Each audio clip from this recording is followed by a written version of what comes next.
Hello, everyone. Welcome back to Triad Travelogues. I am Richard, and I am coming at you today from the outskirts of Shanghai, China, to bring you, I think, the fourth episode of the Triad Travelogues podcast. We have a very special guest. This is James, who is coming at us from Thailand, I believe. Is that correct? Yes, rural Thailand, the far north Thailand. Rural Thailand, and we've been trying to do this interview for a month and it keeps being put off because of technical problems. And then I think last week we had a natural disaster take place. Yeah, we had the worst flood in 100 years, right on the day when we were supposed to meet. So that was bad luck. But are you at your place right now? Are you at your house? That was amazing, actually. There was the worst flood in 100 years, but within 2 days after it hit, the whole community just came together and just helped each other. It was pretty cool. That is really cool, because you lived in China for a while, right?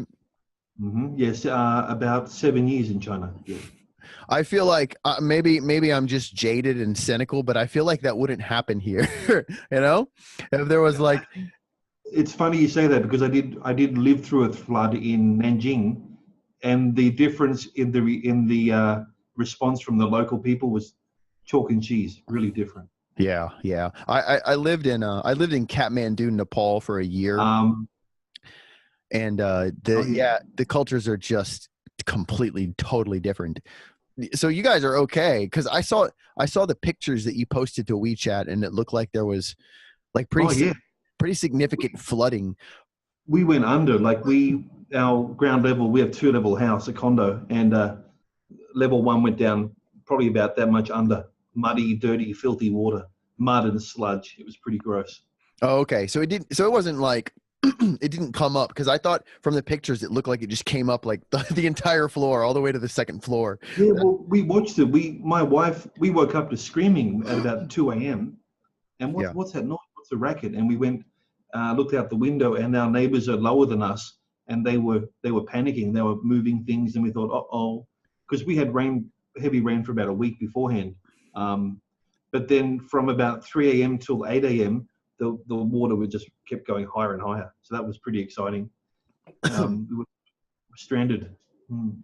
So you said you actually had like government assistance, like government people like come and like rescuers come and get you?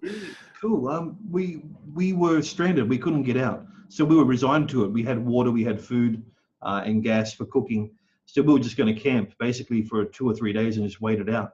But then the army came around in these cool boats and with a loudhailer, and they said, "Hey, you want to get out? Just wave your hand or say hello." So we decided we'll just get out. We'll pack our bags and leave for a few days. Wait for the water to go down. Gotcha. Were you prepared for some kind of bad weather? Like, did you know that there was going to be bad weather at all? Absolutely not, man. We had no warning. Like I said, it's wet season, but the flooding was upriver, so we didn't get heavy rain here. But upriver, they had really record-breaking rain, and it just all came down and hit us. We weren't ready at all. Nobody was ready. Yeah. Gotcha. Yeah, that is really scary, because it's 1 minute everything is just totally normal, and then the next minute everything's in chaos. I went through a flood too when I lived in Maryland, like 2 weeks before I started traveling, and I didn't have much stuff, but I lived in a basement apartment for like a year because I was saving money. I was a teacher back then in the States. And I was just playing on my computer, and there was a storm outside. It was a really bad storm, and I looked down. I heard a noise, and I looked down, and all of the stuff in my apartment was floating. And it happened that fast. Like it was it was so much water that stuff was actually just bobbing around and floating, and I didn't even see it. It happened so fast, I didn't even see it come in. Yeah, I lost everything though. And I was like, well, yeah, that sounds really fast. We had warning. We had when it started getting high, we thought, oh, this is not good. And then we moved everything all that we could upstairs, and then it just kept getting higher and higher. So we had probably about 3 hours to get everything out of the water. So we were pretty lucky, I think. It wasn't like a flash flood, Yeah. I guess you lost your electricity pretty early, right? Yeah, we turned all that off. Yeah, definitely. Yeah. That was my first fear when the flood came. Like, getting Yeah. electrocuted, you know? Not a So, good way to go. No. well, I'm glad you're okay. It looks like everything's all right on your end. So that's good.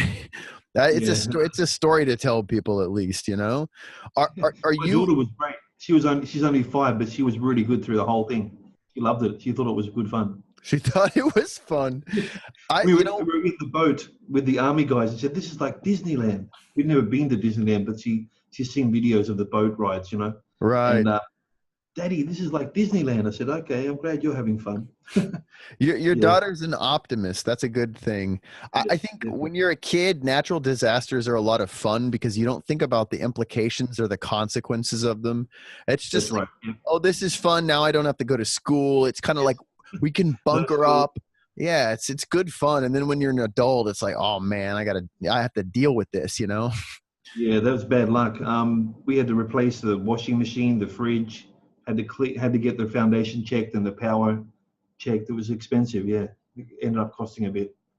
Mm. Well, glad you're okay. Are you are you planning on staying in Thailand for a while? Like, is that a permanent place for you, or are you just Yeah, sure. traveling, passing through? If I could get PR here, I would, but it's very hard for foreigners. But we have a house and a car here, and my daughter's in school here, so this is like home base, you know. Mm. Okay, gotcha. So Yeah. you've been there for a while then, right? Yeah, I moved here. Let me think. Last June from China. I Mm. went through a string of bad schools, about 3 in a row, and I just thought, you know what, screw this. I'd given up a year before, but I just kept, doing the right thing, trying to do the right thing. But online teaching was my sort of my what's the word you use for that? Savior, or it helped me. Yeah. D- I sort of broke free of the training center slash international school system in China. I got out yeah. of that. Yeah. Yeah. I know what you mean when you say that you were finished, but you stayed.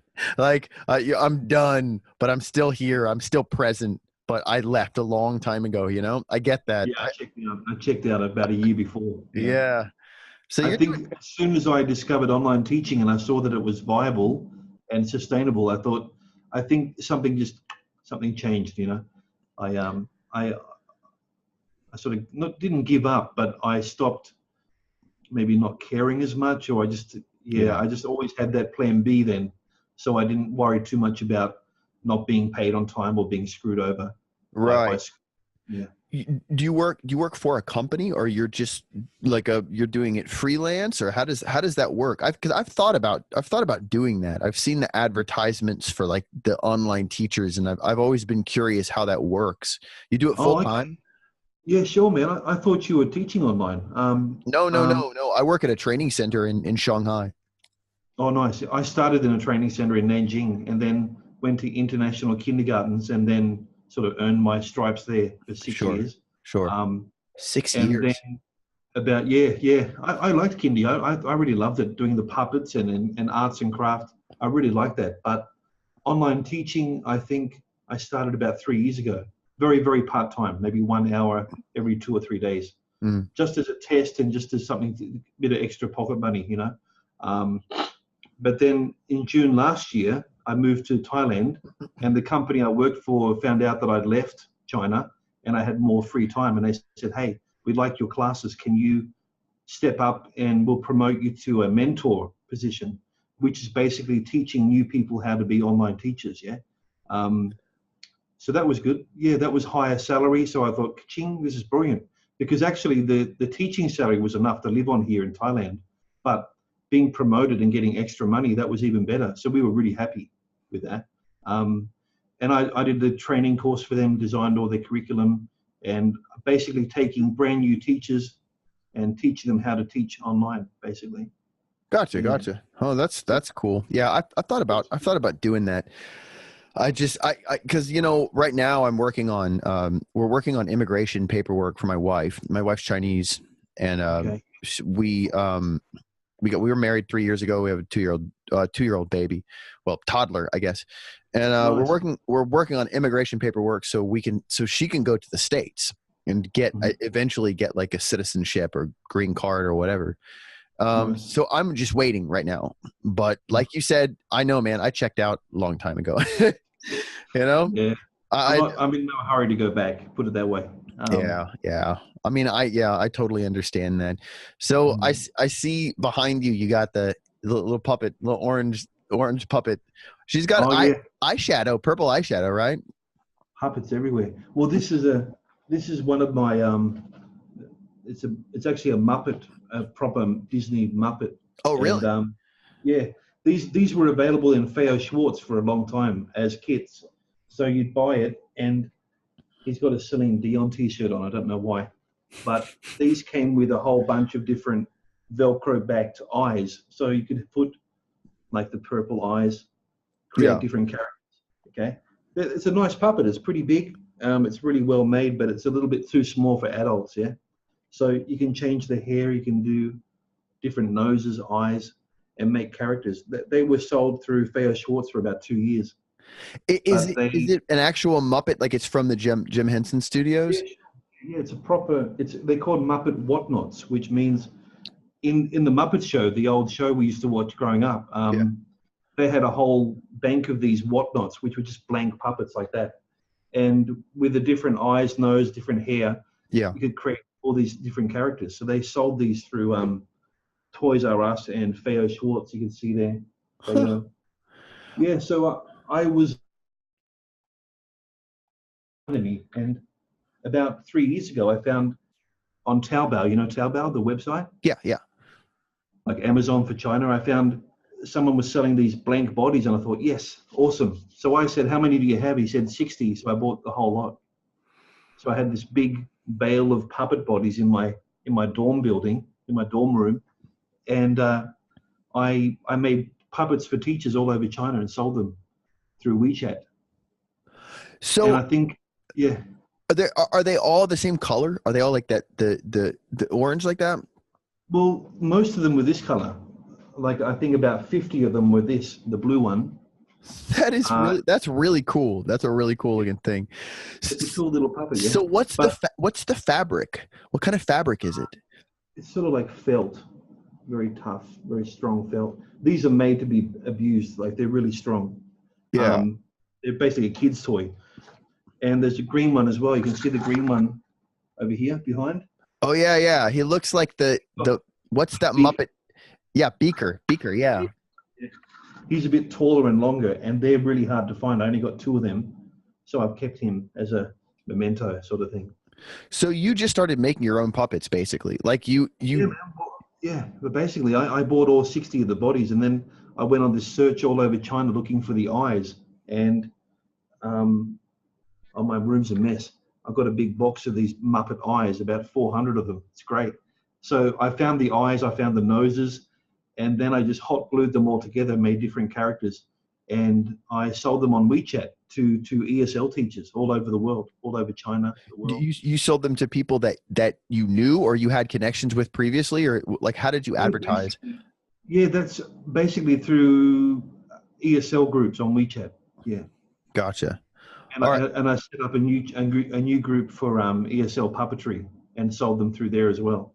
But most of it was word of mouth. People Gotcha. bought one, they liked it, they told their friends, and they sold out in about 3 weeks, 2 or 3 weeks. They're all gone. So How long ago was that? wow, let me think. I was in Wuhan, so it would have been this time last year, Oh, about a okay. year, Oh, that's not that long ago. like in March last year. And I started advertising them, putting them together because I wanted to leave China, and I had 60 puppets. My Yeah. plan was to keep them and just start a business later, But then Yeah. I thought, oh, this school is doing my head in. I hate it.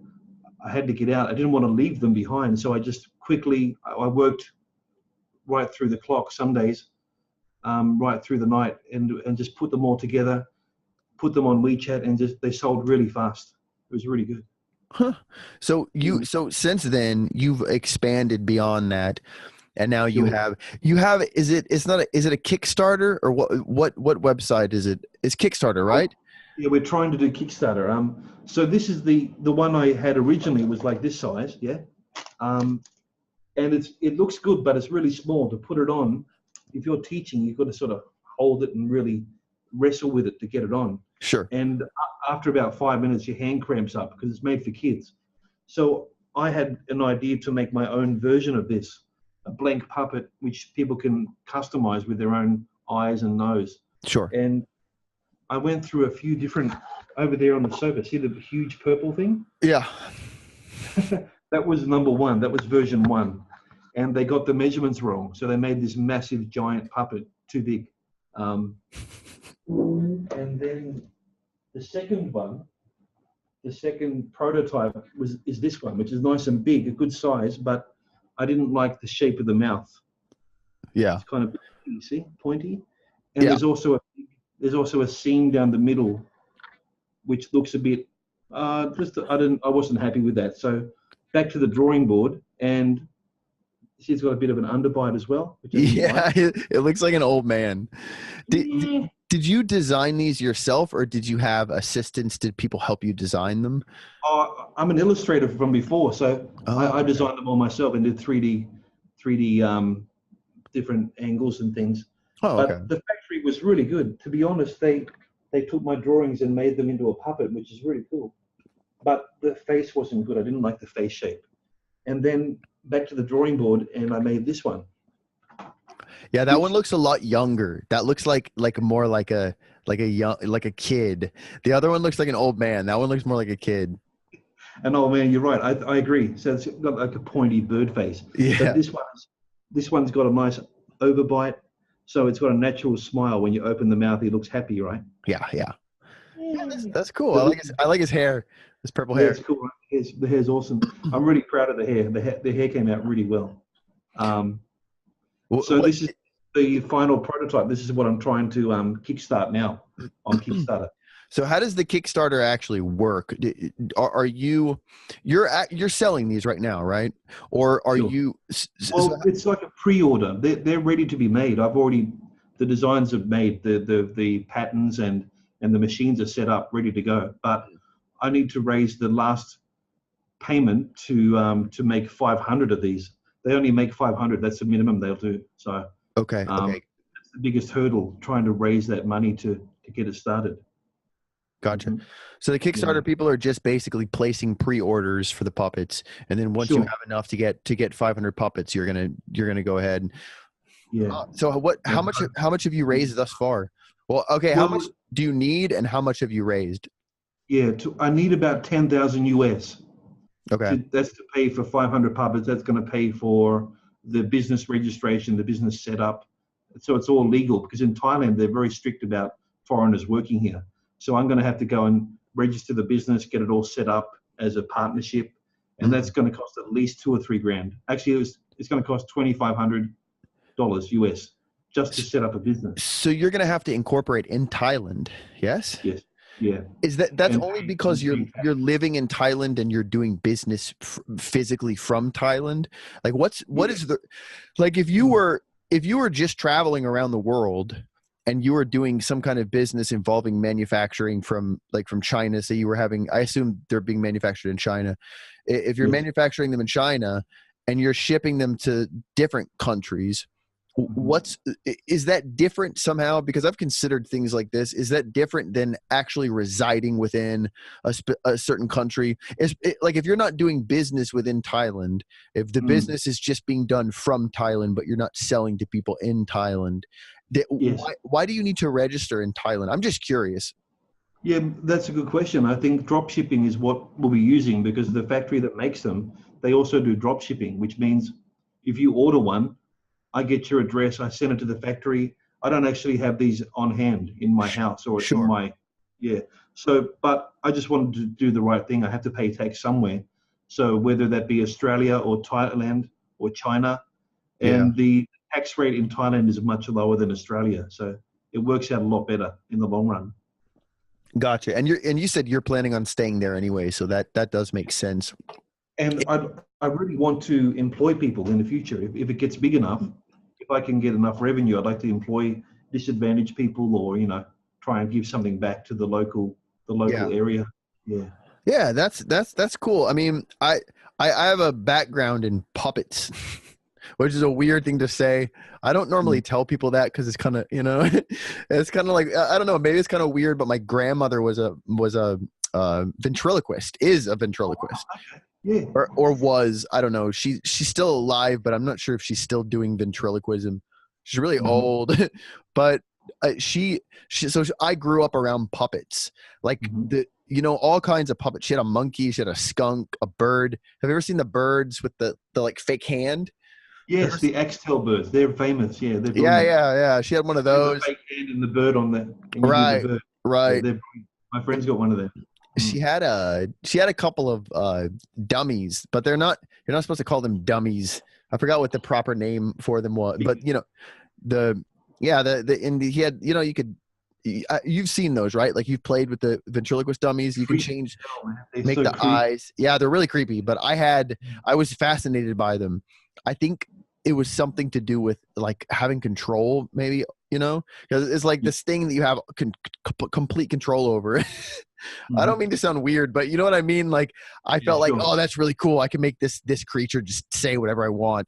So I That's a actually, very, very, yeah, that's a really passionate sub niche of puppetry, the ventriloquist, with yeah, the carved wooden faces and the creepy figures and all that. Yeah. it is a little bit weird, but I've had bad experience with those guys. They're very cliquey and very precious about their art form.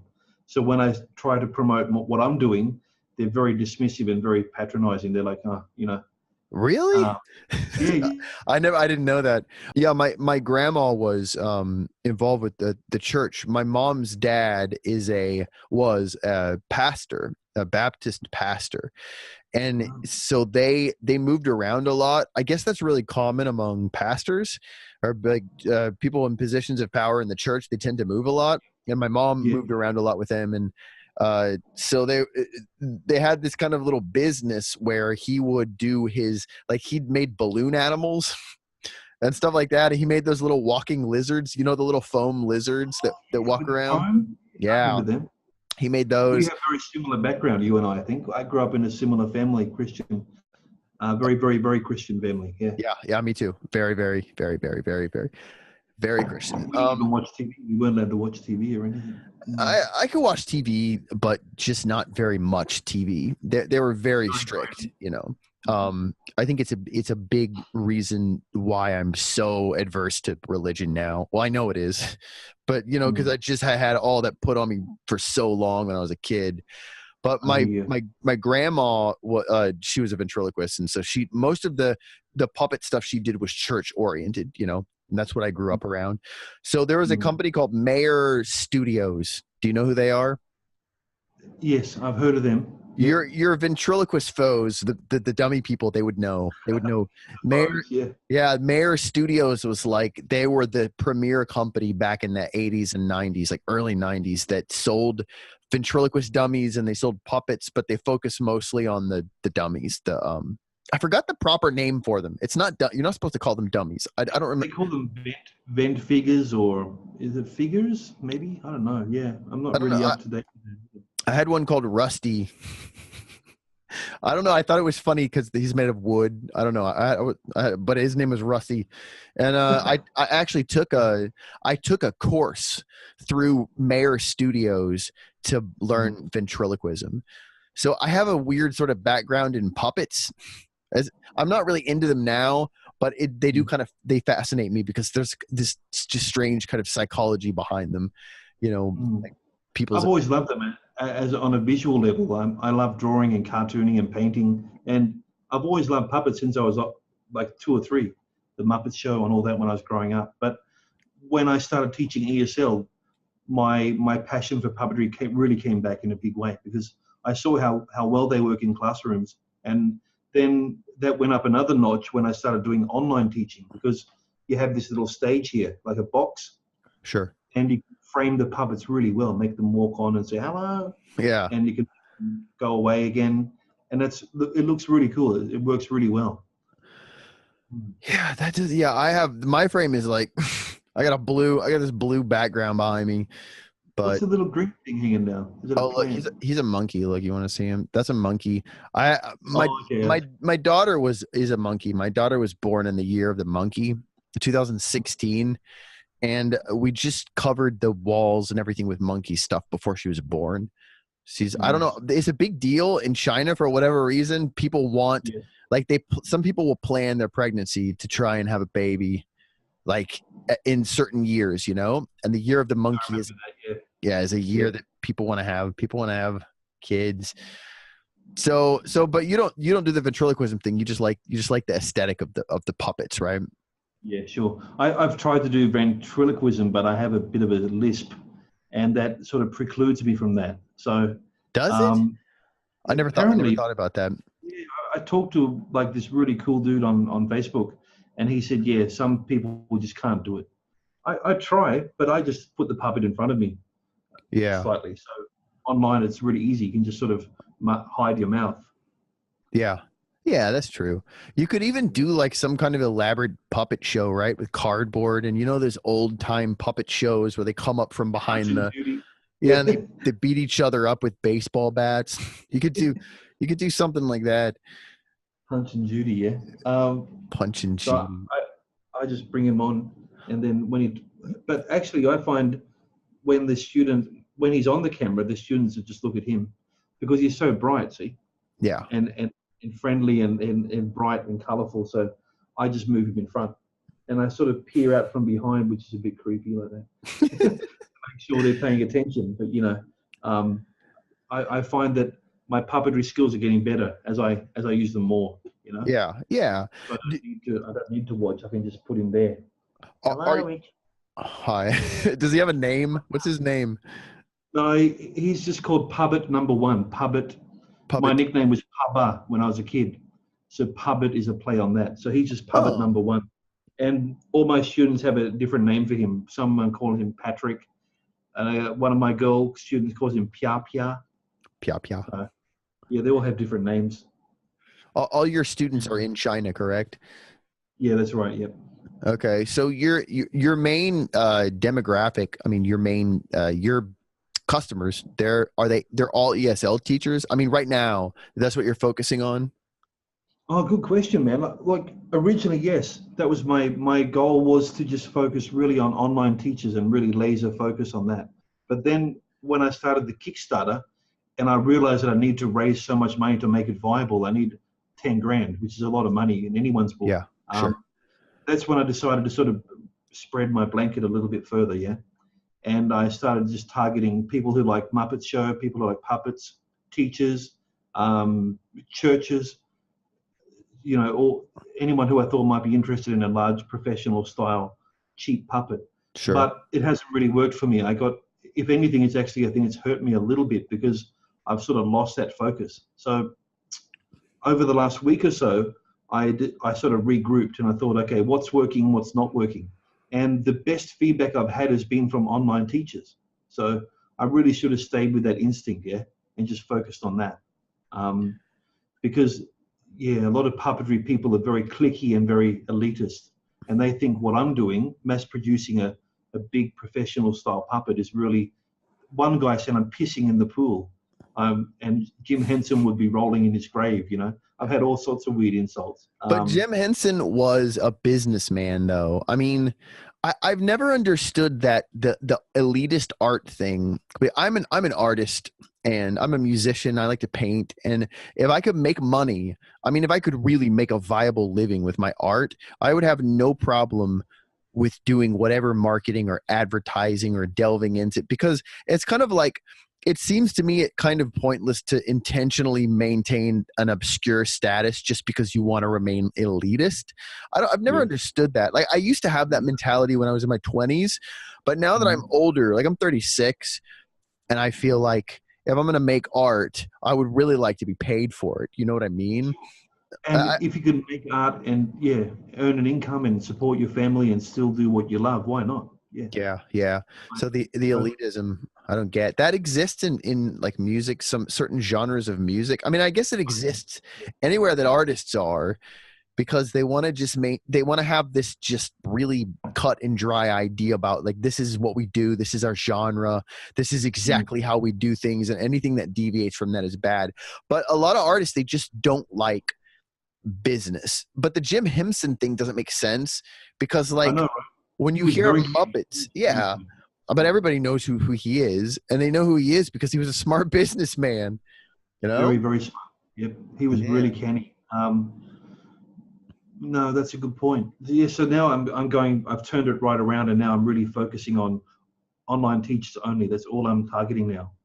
And the churches and the puppetry fans, if they like it, sure, that's great. But I really want to create a training and puppetry sort of, not empire, but a business based around that. Do you also have curriculum that you're selling with Yeah, the sure. puppet? I'm working on a full course, like it's called how to. Let me show you. I've got a picture here. Yeah, you can if you want to. Yeah, you can show me. That's cool. Yeah, and then Kickstarter, and there's a course which I'm working on, and it's called the Puppets Academy, which is part of the Puppet business, and it's called How to Use Puppetry Perfectly in Your Online Classes. So that's a full course, which everyone gets free. If you buy a Puppet, you get access to this Facebook group, and we do weekly meetups. We do weekly puppetry jams where we use puppets and sort of do role plays and things. It's really fun. But the core of this is teaching absolute beginners who've never used puppets before how to why to use puppetry, how to choose a puppet, how to do the interaction, and how to use them with kids. Yeah, it's really fun. So this is like a it says Perfect Puppetry Part 1. So you're planning on creating more, right? Like a whole course? Yes, yes. Part 1. So I've got all the script written. I just have to put it all together and cut little clips into the course as well. So that'll be on YouTube, but I also want to do live videos, like where people can join in, like we are doing now. Yeah. And do role plays together and practice using puppetry together. That's like one of the goals of the business here. Yeah, I like that. That's really cool. Do you designed all this yourself? Yeah, sure, man. This is all just on my iPad, using a program called Keynote, which is a bit like PowerPoint. Yeah. I have an iPad. I think it comes with the iPad, doesn't it? Keynote? Yeah, but it's a free one, I think. Yeah. Yeah. It's really good. Very powerful. You can do animation and sound effects. It's pretty cool. Yeah, that's cool. So I'm sorry, keep going. Oh, this is part 1. This is a very basic introduction, how to create characters and why to use puppetry. How long is it? Oh, this is the whole video is only about 15 minutes, but I think I'd like to make it about 30 minutes for each unit, you know? Gotcha. Yeah, that's the end goal. That's one of the goals anyway. The first goal is just to get funded and get the money in and pay for the production and get the puppets being produced, yeah? Yeah. And then have them sent out in either late October, early November, in time for Christmas. That'd be really cool. Yeah, I think what you were saying before about your demographic, definitely you should keep focused on teachers, on ESL teachers. Because that is as an ESL teacher myself, I've been doing this for 4 years, and I come from an education background. So I was a real teacher in the States. I taught special education. I was a paraprofessional. I worked with kids with autism, and working here, the focus of kids is like a big deal, because you get these big classes. The kids are all day, they're inundated with work. Little kids, I mean, they work all day. So they wake up in the morning, immediately they do homework, they do work, they do extracurricular activities. It's all they do all day. They don't play or anything. So once they get right. And when I was a kid, I didn't even go to school, man. I was homeschooled. I played. That's all that I did, and it was kind of at the expense of my education, but at least I got to be a kid.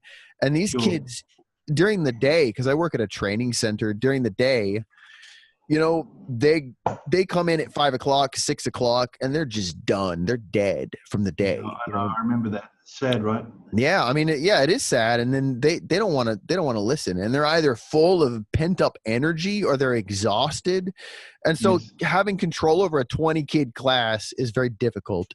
So I think this is a good idea, because it's kind of plus there's not a lot of out of the box thinking in the education system here. So, introducing new things to the classroom is like, it doesn't really happen very often. And there's so many people like me that are just burnt out, just just I done with it. was too. I was so burned out, man. Before I found online teaching, I was ready to throw it in. Yeah. I was over it. Yeah. So The education system in China killed my love of teaching. Over 6 years, just beat me down. Boom, boom, boom. yeah. And then I found online teaching where you can be your own boss. And now I have my own online school, so I don't have a boss. I work for myself, Yeah. and that's a dream come true because I can teach with puppets. I can teach. We can just draw pictures for a whole lesson, and no one's like, "Hey, you shouldn't be doing that." You know what I mean? Yeah, yeah. I think it's a good idea. I think you have a really big market. I mean, there's a huge demand for teachers here, and there's a turnaround. There's a lot of turnaround. I'm crazy for staying here for so long. Like the only reason that I'm in China right now is because of the wife and baby. I mean, if I'd never met my wife, I would have been gone a long time ago. And it's not. Yeah. Like I worked with kids before. And I like kids. I used to like kids. I don't really like them anymore, but I used to like kids, It's funny, it changes when you become a father, right? It's not that. It's just like you said, working in China for so long in that field is just kind of just bled me dry, Yeah. And actually I have a video coming out, I think next week. I think I have it scheduled next week about that, the difference between the two education systems in China and the USA.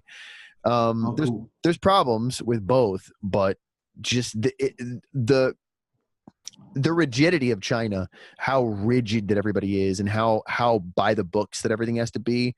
It just really, it kills creativity for an artist, especially. It's a difficult environment to work in. I think for that, they don't try. Yeah, they're so scared of trying anything new. Like I tried for so long to get puppets into the curriculum, and they would accept it begrudgingly, but they wouldn't let me sort of to extrapolate on that and to do more puppetry content. I wanted to do like drama workshops and a whole summer camp based around puppetry, making puppets, performing them. No, we haven't done that before. I was like, exactly. That's my point. How many times have you heard somebody say, "This is how we've always done it. This is why. Yes. Why do you do this? This is how we've always done it." Okay. If it ain't broke, don't fix it. Yeah, but it's broke though. But I don't want to get into that. But yeah, so I think it's good. You have a market. Burnout. Anyone that's been here for long enough to be burnt out. It's like anything you can introduce to the classroom that will allow somebody to have some kind of creative control, or at least to even make the kids interested. Yes. Because they're so bored.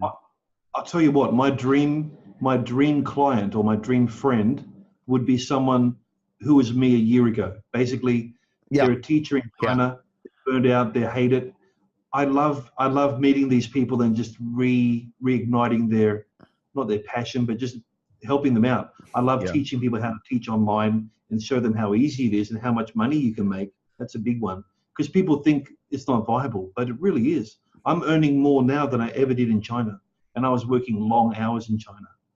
You know what I mean? So if I can get that across to people, then also, and stealthily get them to buy one of my puppets as well, that's win-win. Yeah.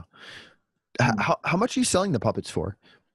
Well, the Kickstarter price is really cheap because I want to sort of get them. I need to move about 175 of them to fund the whole business. So they're only $50 each. But when at retail they'll be about $90. But if you buy now within the Kickstarter, it's about $50 US.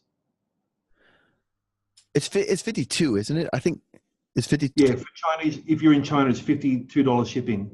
Gotcha. If you're in China. So it's about $52 US. Okay. Gotcha. Do you have a website set up? Yeah, sure. Yeah. Okay. I'll show you the website. Yeah. Well, the Kickstarter. Let me show you the Kickstarter first. Where is that? Hang on. I'm not very well prepared. Sorry, man. No, it's okay. I'm not either. I'm totally unprofessional. I like it. This is good. I like this. I actually had this is the second interview. The first one was with a ventriloquist, like one of the big names in ventriloquism in America, Frank Logan. And he had me on the show. But actually, the interview was with a puppet, not me. I wasn't on the interview. That was kind of surreal. Was he nice to you?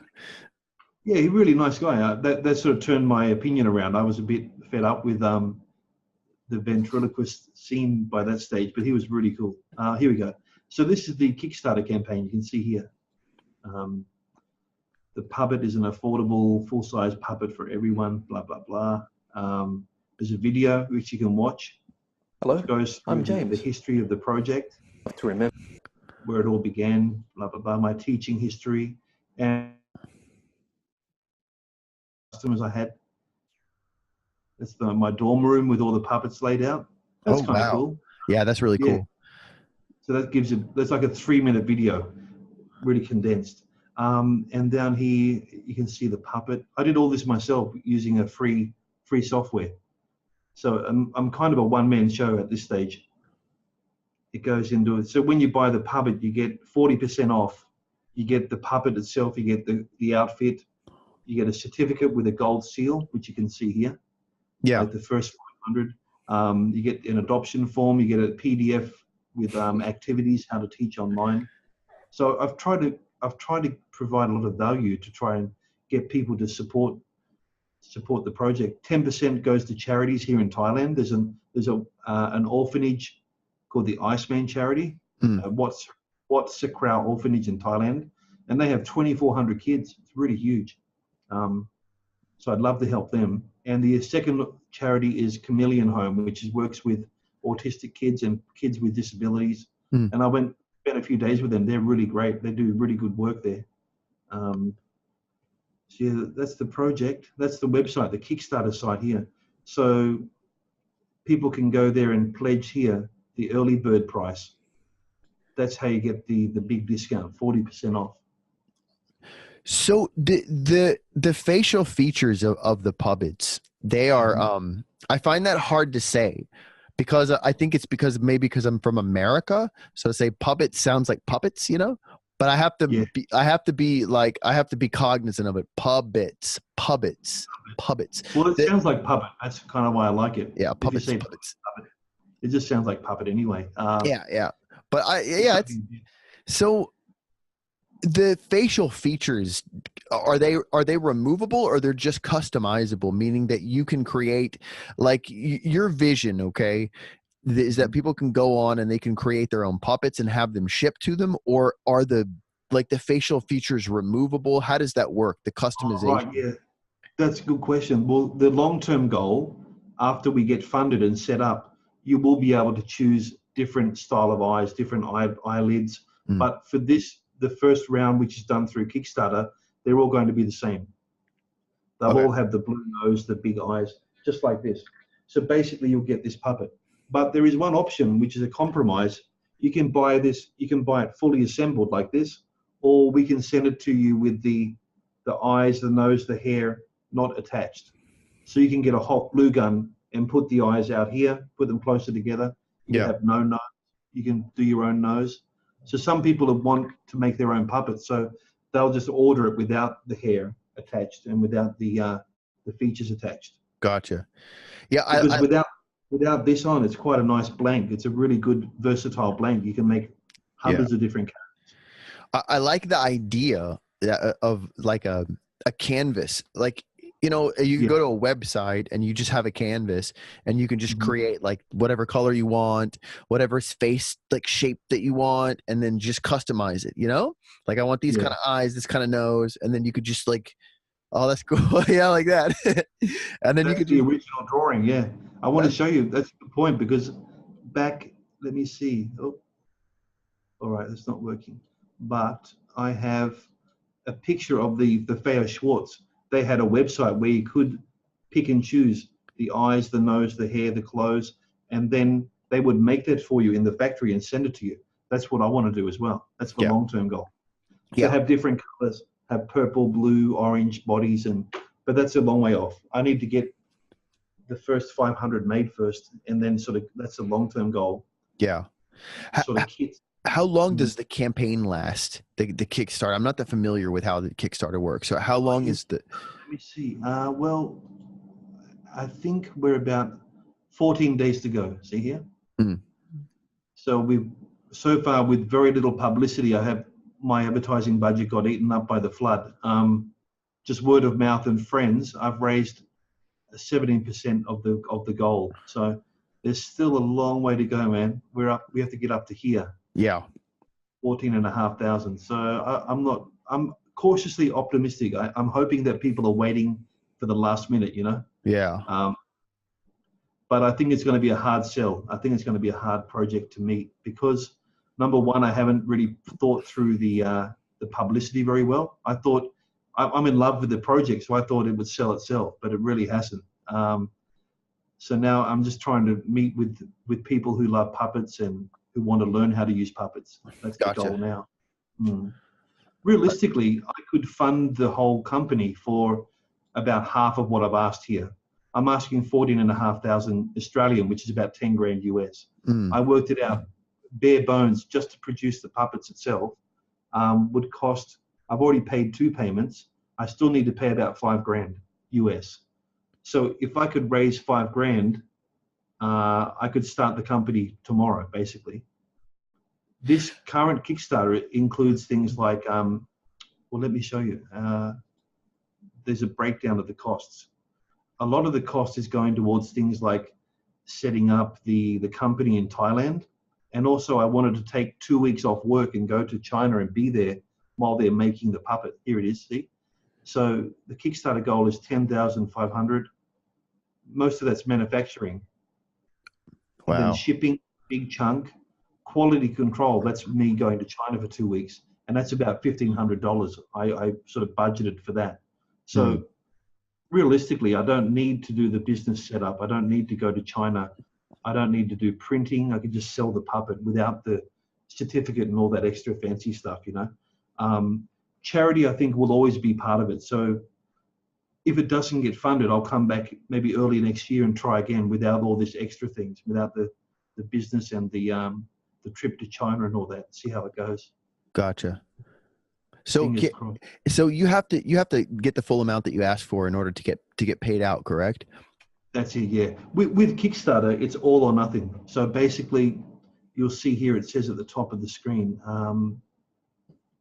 yeah, see here, all or nothing. This project will only be funded if it reaches its goal by Monday, September 10th.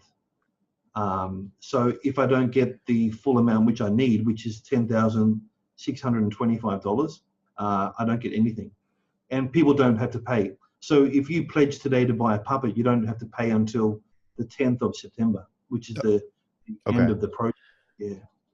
Gotcha. It's all a learning experience, very, very steep learning curve. I like the puppet. I like that puppet. He looks very like friendly, you know? It looks like he looks like a friendly little kid. I think the yellow jacket really sells it. I don't know why.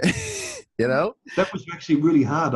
I spent weeks deciding on the colors because the factory said we can only do one variation. I wanted to do different colors. I said no, because actually the minimum usually is 5,000 pieces. But for me, they said, okay, because you're a new startup and we like what you're doing, we'll do 500 pieces as a one-off. So I was really lucky there. The other factories that did do smaller quantities, I did samples with them and the sample was really crap, really bad quality. We're talking like night market, throw the ball, win a prize, crappy quality, you know? Yeah, really cheap, really flimsy, and you know. So this is a good compromise between durability and the appearance. They came out really well. I really like how it came out. Yeah, it looks cool. Well, yeah, good luck with that, man. I think I'm gonna try to get this. I'll try to get this video up within the next day or two, maybe. I can give you the links for it. That'd be great. Yeah. Just give me all your any links, social media links, or links to the site, and I'll put it in the description section. That'd be great. Every little bit helps, you know.